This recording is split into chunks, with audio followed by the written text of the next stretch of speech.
Hey friends, this is Ron Coddington from Military Images Magazine here with an impromptu video.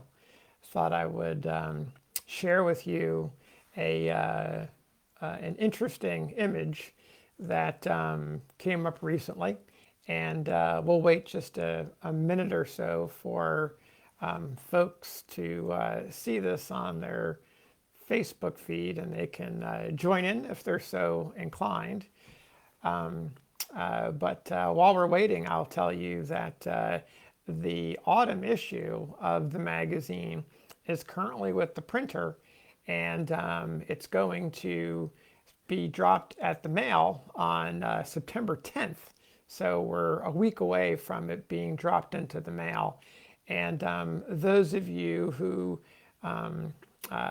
know about some of the craziness with the post office and the way the periodicals rate works, it could be a few weeks before you get your copy. So be patient and bear with the post office as the magazine makes its way through. That's my little spiel about that. Hey Laura, how are you doing? So we'll see where that goes. And in fact, my editor's note in this issue talks about the mail. So if you want to get more information, go to page 2 and read my note. Hey William, how are you doing? Good to see you, or good to see your name. Thanks for showing up this evening to this impromptu talk. The subject is this carte de visite right here. I should preface this by saying a few years ago, I might not have been attracted to having an image like this in my own collection.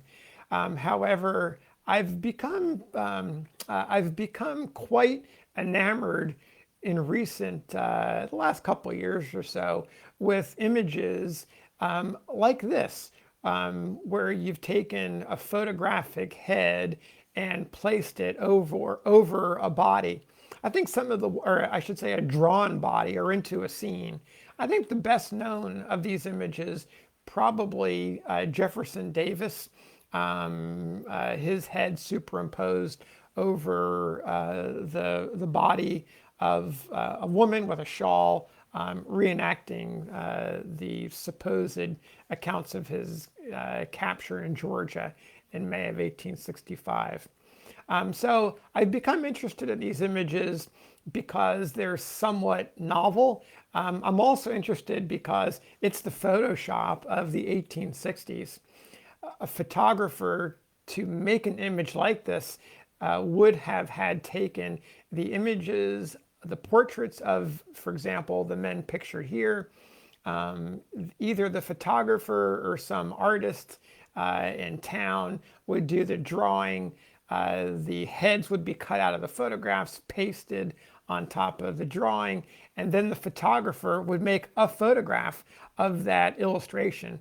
And actually, you can see it here. You can see the outlines around above the heads, particularly above the top and to the left, where you can see the actual lines of where the photograph was made of the drawing, and then that print was cut out, put on a cardboard mount.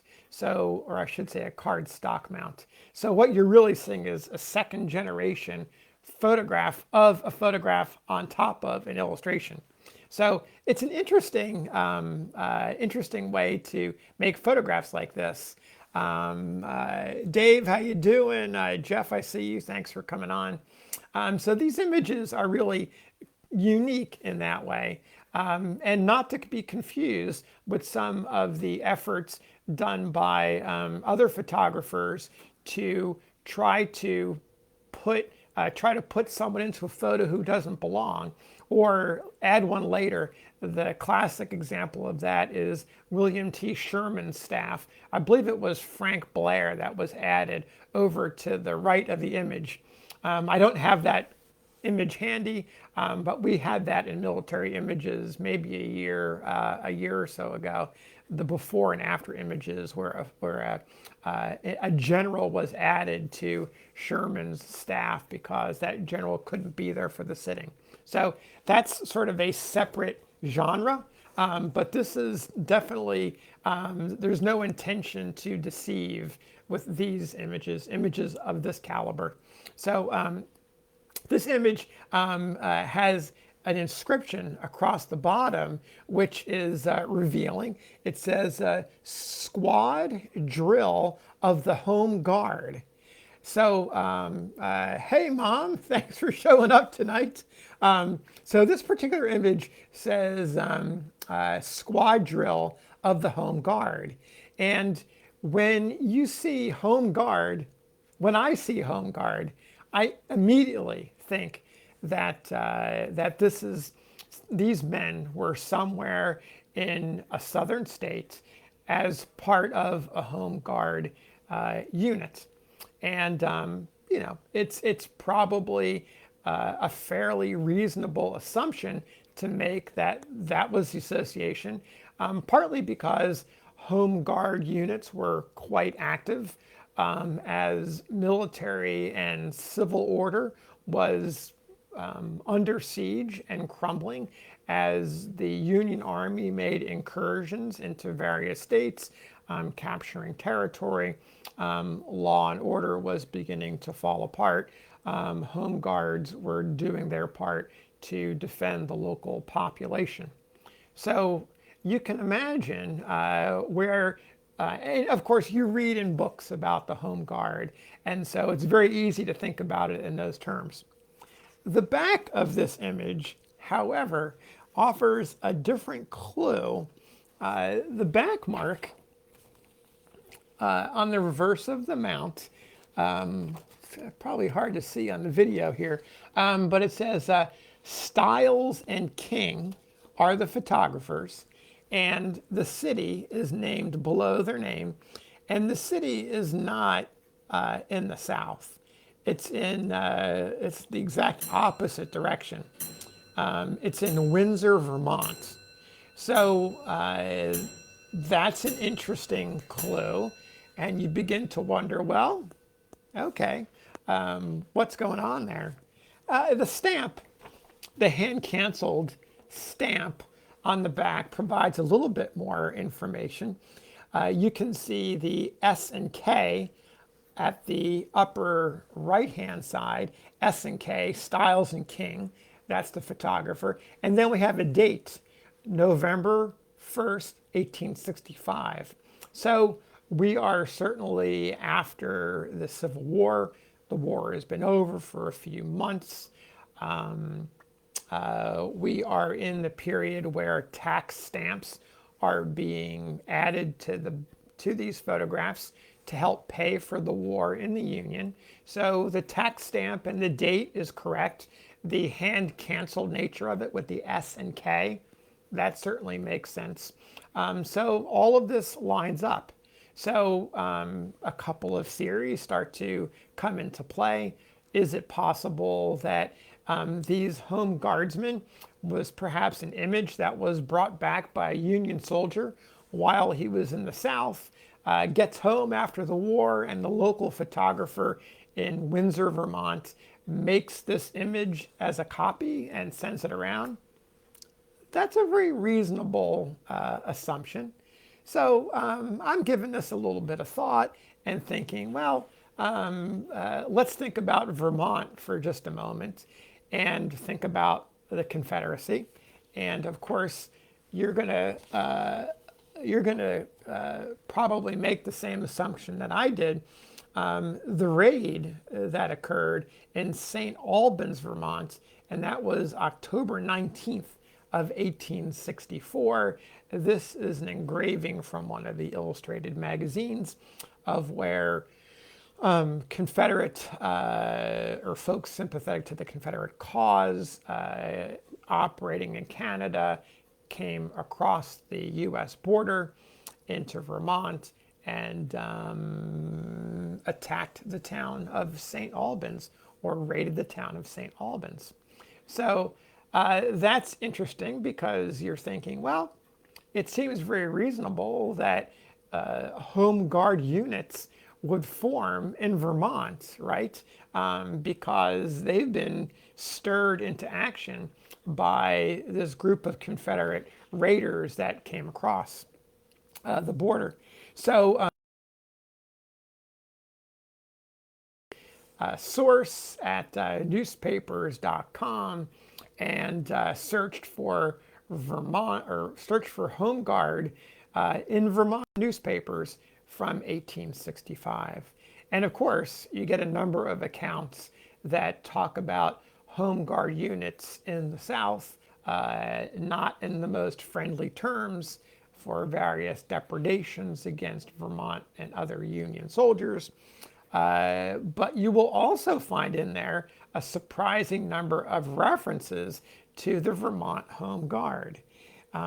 One of them comes from the Vermont Record in Brandon, Vermont, and this one is dated from January 28th of 1865, and it says, "The Home Guard at Bellows Falls voted to disband on Saturday evening last." Now that's January of 1865. You are a few months after the raid on St. Albans. Apparently, the Bellows Falls Home Guard decided to call it quits, and they tell you about that in this newspaper clipping. But it also says a new one was at once started. So the Bellows Falls Home Guard went away and then immediately came back. Here's another piece. This is in the Vermont Journal in Windsor, Vermont. This is April of 1865, April 29th. So we are a few weeks after Appomattox, a couple weeks after the assassination of President Lincoln, and we have here a news item from the town of West Randolph in Vermont. The town came together to take part in a funeral ceremony for our late president. The large hall was unable to hold the people who assembled. The story continues. Every house and the various flags were well draped in mourning, and the flags hung half-mast. Guns were fired, bells were tolled, and the West Randolph Home Guards were present in uniform, and the West Randolph Cornet Band. So here we have evidence of a Home Guard unit that was present in the little town of West Randolph for a funeral of President Lincoln. Now, if that's not enough to convince you there were Home Guard units in Vermont, here is the Daily Journal from Montpelier on May 6th. We're now almost a full month after Appomattox, and the Montpelier Home Guards are meeting up to have a drill. In this unusually fancy ad for the time, you've got soldiers in greatcoats on either side. And in order to report to drill, I love the little note on the bottom. It says, "By order of captain." I guess we don't even need to know the name of the captain, because if you live in Montpelier, you know the Home Guards and you know who the captain is. Here's one, and keep in mind, this is November 1st of 1865, the stamp, the hand-canceled stamp on the back of the carte de visite. Here's an article dated a month after that. We're in early December of 1865. This is also from the Daily Journal in Montpelier. And this is a warning to a Home Guard unit to return their weapons. So this Home Guard unit has been disbanded, and it's time for them to return their weapons to the town. So I guess that means there was a small arsenal to equip the Home Guard, which tells me that there was some money put aside in town to buy weapons, or some leftover weapons that they had from some other time. So that maybe makes it a little bit more formal, the role of the Home Guard. The last item I want to share comes from this newspaper. This is an opinion piece that is arguing for a more formal militia. It almost reads as if it's calling for a more organized National Guard as we know it today. Also suggesting that there might need to be some more troops along the Canadian-U.S. border. And there's two items that I want to read to you, two paragraphs in particular. It says, last fall, a raid was made at St. Albans, which I mentioned a little while ago, and the news flew with the velocity of lightning through the state, and in different portions of it, volunteer companies were formed, one of which was formed in Montpelier. That could have been those Montpelier Guards with the fancy ads. And that guard unit was formed within 45 minutes from the time the news of the St. Albans raid reached them. 140 men ranged in line at the depot, ready to start for the scene of action, just as it was announced that the raiders had left and were on their way to Canada. So the proof here, at least according to this newspaper account, is that in Montpelier, folks heard the news in St. Albans, got fired up, and quickly organized to get those Confederate soldiers. Now, the other paragraph I want to read to you is this one. We are of an opinion that if an invasion of the state were attempted today, it would meet a similar rebuke, and those who would fly to the rescue would not of necessity belong to the uniformed militia, but citizens would rally, and the brave boys in blue, very few of which are found in the ranks of our home guard, would be first and foremost in the ranks for their state's defense. So I don't know that I'm a little, this has a little bit of a sound of, hey, we don't need any formal soldiers, we can handle this by ourselves, because we did it when St. Albans related, when St. Albans was raided. So it smacks of a little home guard pride, and the editorial continues to sort of bring down the temperature a little bit and talk about the equivalent of National Guard and a need for more state troops, federal troops along the border. So interesting stuff about this photograph that by every first impression, I had to think that this was a group of Southern Home Guardsmen, but of course, and surprisingly perhaps, they come from Vermont.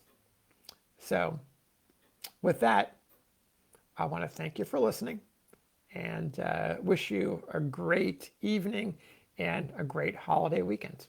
Take care. Bye.